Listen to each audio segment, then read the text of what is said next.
మాతృదేవో భవ. ఇప్పుడు మనము కుజుడు మకర రాశిలోనికి జనవరి 16వ తారీఖున ప్రవేశిస్తూ ఉన్నారు.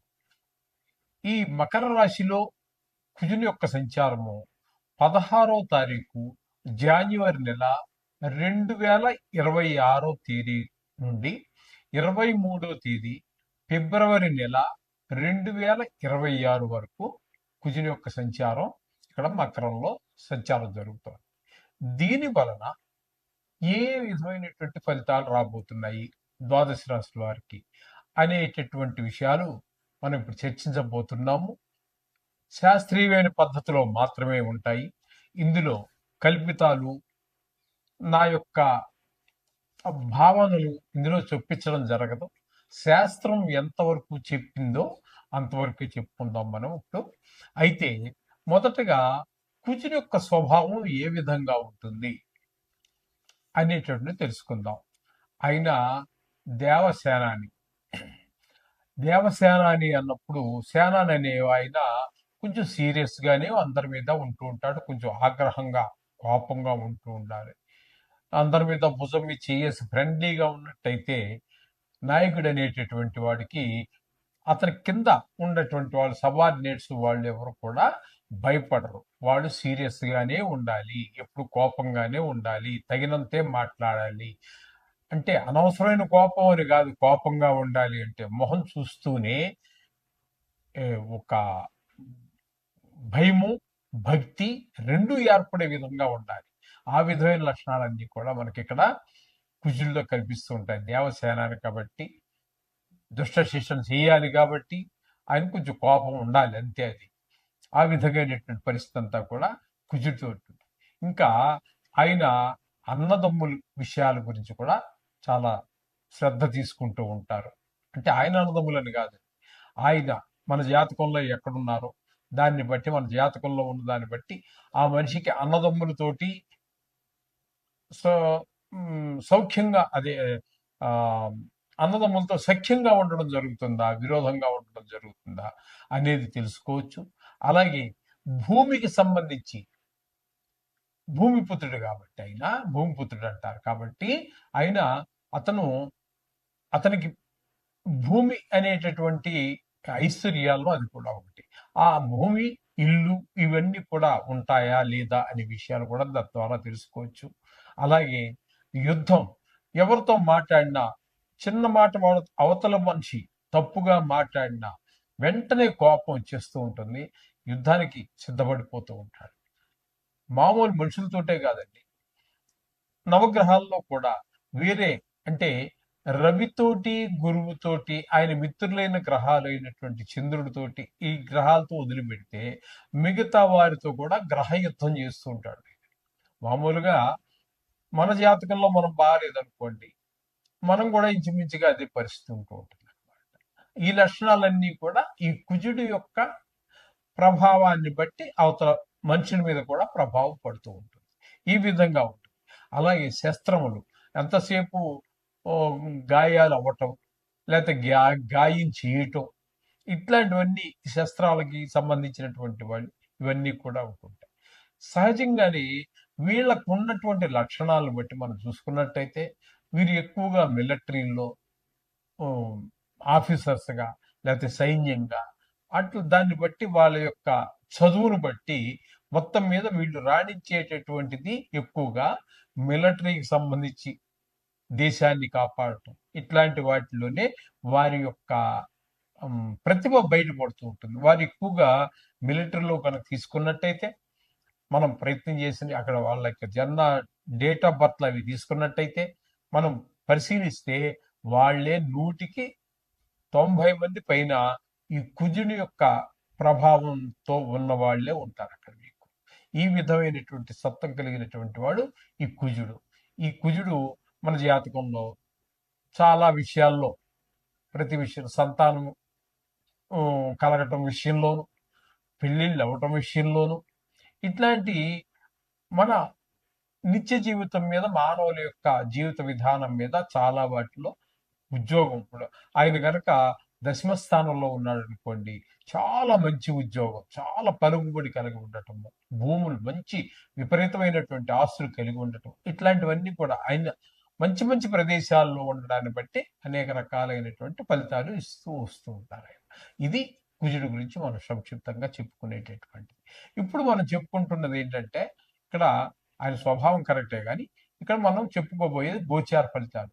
ఆ గోచారంలో ఏ స్థానంలో ఉంటే ఏ ఫలితం అనేటటువంటిది ఇప్పుడు మనం తెలుసుకోబోతున్నాం.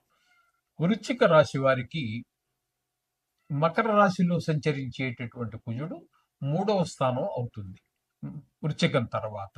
కాబట్టి వృశ్చిక స్థానం వారికి 3వ రాశిలో కుజుడి యొక్క సంచారం జరుగుతుంది. అది ఎప్పుడు అన్నట్టయితే 16వ తారీఖు జాన్యువరి నెల 2026 నుంచి 23వ తారీఖు 2వ నెల 2026 వరకు, అంటే సుమారుగా 38 రోజుల పాటు ఈ యొక్క సంచారం మకరంలో చేస్తున్నారు. అప్పుడు 3వ స్థానంలో ఉన్నప్పుడు కుజుడు మనకి వీరికి ఇవ్వబోయేటటువంటి ఫలితం ఏ విధంగా ఉంటుంది అనే విషయాన్ని మనం తెలుసుకోబోతున్నాం ఇప్పుడు. ఏంటంటే విత్తలాభ విత్తలాభ, విత్తం అంటే ధనం, ధన లాభం. సదారోగ్యం, ఎల్లప్పుడూ కూడా ఆరోగ్యంగా ఈ 38 రోజులు కూడా మీకు ఆరోగ్యంగా ఉండేలాగా కుజుడు మీకు అనుగ్రహిస్తాడు. ఇష్ట సిద్ధి, మీరు ఏవైతే అనుకున్నారో అది సిద్ధిస్తుంది. శుభావ, సుఖం కలుగుతుంది. వస్త్రలాభ, వస్త్రలాభో అంటే వస్త్రలాభం, ఇంకా వస్త్రలాభ కలిసి చదువుకున్నట్టయితే ఒక రకంగా వస్తుంది, దాన్ని విడగొట్టినట్టయితే ఒక రకంగా వస్తుంది. కాబట్టి వస్త్ర లాభం అంటే నూతన వస్త్రాలు ప్రాప్తించేటటువంటిది. ధన ప్రాప్తి, ధనం కూడా సమకూరుతుంది. ఇప్పుడు తృతీయ స్థానంలో కుజుడు యొక్క సంచారకాలం ఈ 38 రోజులు ఈ యొక్క వృశ్చిక రాశి వారికి సంక్రమించబోతున్నాయి కుజుని యొక్క అనుగ్రహం వలన. ఇది చాలా శుభమైనటువంటి ఫలితాలు ఇస్తూ ఉన్నాడు. శుభం భూయాత్. ప్రముఖంగా చెప్పుకోవాలి అన్నట్టయితే కుజుడు గోచార రీత్యా కుజుడు 3 రాశులలో మాత్రమే శుభ ఫలితములను ఇస్తాడు. 3 రాశుల్లోనే ఉండేవి 12 రాశులు. ఈ 12 రాశుల్లో 3 రాశుల్లో మాత్రమే ఆయన మంచి ఫలితాలను ఇస్తారు. ఆయన ఎవరెవరికి అన్నట్టయితే 3వ రాశి, 3వ రాశిలో ఎవరికి ఉన్నారు ఇక్కడ మనం చెప్పుకోవాలంటే, 3వ రాశిలో అంటే మనకి 3వ రాశి అన్నట్టయితే వృశ్చిక రాశి వారికి 3వ స్థానం అవుతోంది. కాబట్టి వృశ్చిక రాశి వారికి చాలా మంచి చేస్తారు. అలాగే 11వ స్థానంలో కుజుడు ఉన్నట్టయితే, 11వ రాశి ఎవరికి వచ్చింది మనం చెప్పుకున్న వాటిల్లో మీనరాశికి వచ్చింది. మీనరాశికి కుజుడు 11వ స్థానంలో సంచారం చేస్తున్నారు. కాబట్టి మీనానికి, అలాగే వృశ్చికానికి, అలాగే మనకి ఇంకోటి సింహానికి అంటే 6వ స్థానంలో సంచారం చేస్తున్నాడు. 3, 6, 11 రాశులు అంటే వారికి మాత్రము కుజుడు పూర్తి శుభ ఫలితాలన్నీ కూడా అందజేస్తూ ఉన్నాడు. 3వ స్థానంలో ఉన్నప్పుడు మనం ఇందాక చెప్పుకున్నాము, మరొకసారి చెప్పుకునే ప్రయత్నం చేద్దాం. సోదరులు, ఇంట్లో మంచి మంచి సేవకులు, వీళ్ళందరూ మన సహాయ సహకారాలు అందించటం, మనం ఉద్యోగం చేసే దగ్గర, వ్యాపారం చేసే అందరూ మంచి సహాయ సహకారాలు అందిస్తూ ఉంటారు. ఆ విధంగా 3వ స్థానం వారికి, 6వ స్థానం వారికి మంచి అంటే ఆరోగ్యం బాగుంటుంది, అప్పు కావాలంటే పుడుతుంది, అప్పులు తీర్చేయగలుగుతాం. ఇట్లాంటి శుభ ఫలితాలన్నీ కూడా మనకి కలహాలు, మంచి పేరు, శత్రువులుగా ఉన్న వాళ్ళని కూడా మిత్రులుగా మాట్లాడాలంటే లాంటి మంచి ఫలితాలు ఇస్తారు. అట్లాగే ఏకాదశ స్థానంలో ఉన్న వారికి ధన లాభాన్ని బాగా చేకూరుస్తారు ఆయన. ఏదైనా పని చేసినప్పుడు అందులో మీ నైపుణ్యం కూడా బయటపడుతుంది. ఈ విధమైనటువంటి 3 రాశులకి మాత్రమే మీకు మంచి ఫలితాలు ఇవ్వబోతున్నారు. అవి ఏంటంటే మరోసారి చెప్పుకుందాం.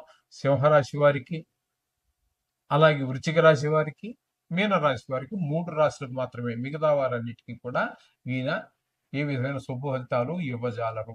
కాబట్టి వీరందరూ కూడా రోజు మనం 2, 3 సంవత్సరాల నుంచి మనం చెప్పుకుంటూనే ఉన్నాము. కాబట్టి ఈ నవగ్రహ ప్రార్థన చేసుకోండి. ఇందులో గాయాలు అని గాని దెబ్బలు తాకే అవకాశం ఎక్కువగా ఉన్నట్టయితే కూడా ఎక్కడైతే మనం చెప్పుకున్నాం కదండీ ఇప్పుడు వాటి ఎవరు విన్నారు కదా మీరు. వారందరూ మాత్రం కవచాన్ని కుజ కవచం అని వస్తుంది. మీరు గూగుల్‌లో చే వెతుక్కోవచ్చు. లేదా పుస్తకాల షాపుల్లో గూడా నవగ్రహాలకు సంబంధించినటువంటి పుస్తకాలు అమ్ముతారు గదా! వాటిలో కవచం అని అడగండి. వారిస్తారు బుక్ షాప్ వారు. అవి కవచంను చదువుకోవటం ద్వారా కవచం అంటే శరీరాన్ని మనకి గాయాల నుంచి, రోగాల నుంచి కేవలం గాయాలే కాదండి. రోగాల నుంచి కూడా కాపాడుతూ ఉంటుంది. ఈ విధమైనటువంటి అన్నిటిని రక్షించాలంటే కవచం చాలా బాగా ఉపయోగపడుతుంది మనందరికీ కూడా. కుజుడు అనుగ్రహం లేనటువంటి వారికి. అనుగ్రహం ఉన్న వారికి కవచం అవసరం లేదు. వారికి అవసరం వచ్చినప్పుడు అప్పుడు చదువుకోవచ్చు. చూడండి ఈ విధంగా మీరు ఆచరించినట్టయితే మీరు చక్కగా ఈ కుజుడి యొక్క అనుగ్రహం పొందడానికి వీలవుతుంది. తద్వారా ఆయన యొక్క చెడు ప్రభావం వల్ల కలిగేటటువంటి ఈ ఈ ఏవైతే మన దుష్ఫలితాలు ఉన్నాయో వాటి నుంచి మనం తప్పకుండా బయటపడే అవకాశం. శుభం భూయాత్.